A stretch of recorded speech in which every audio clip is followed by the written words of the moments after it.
Radio Anthropocène.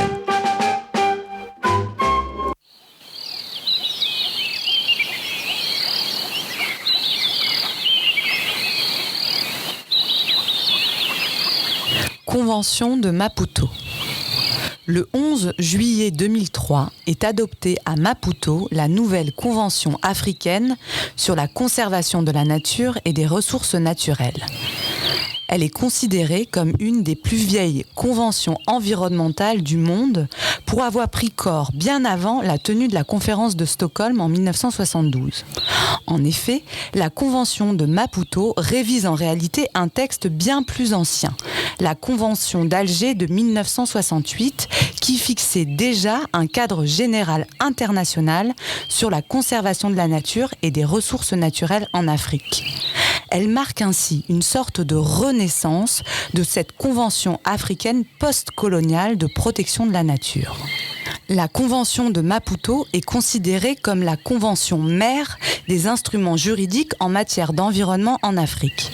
Elle intègre de manière très précoce tous les aspects de la protection internationale de l'environnement et se fonde sur une vision globale de l'environnement africain.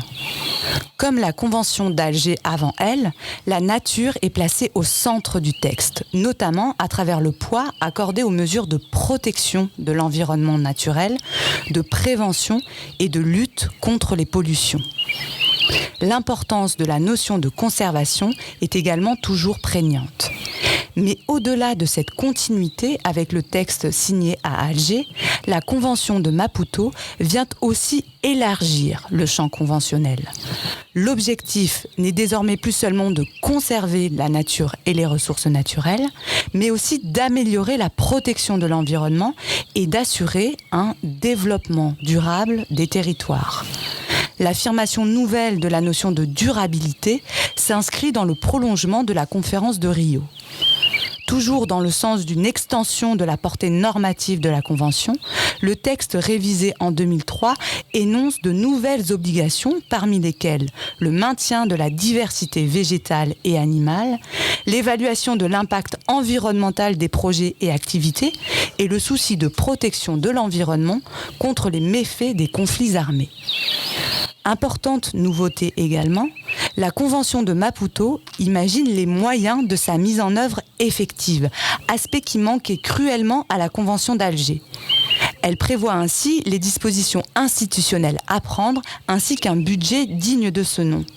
Et pourtant, il a fallu attendre pas moins de 13 ans pour que la Convention de Maputo entre en vigueur le 10 juillet 2016. Cette entrée en vigueur tardive tient à la ratification au compte-gouttes du texte par seulement 17 États, représentant moins d'un tiers des pays du continent africain. Et aujourd'hui, la Convention de Maputo n'est pas encore tout à fait opérationnelle. En effet, pour assurer son application effective, il est nécessaire que soit convoquée la première réunion de la conférence des parties afin que les mécanismes institutionnels de sa mise en œuvre s'enclenchent. Or, cette dernière n'a toujours pas eu lieu.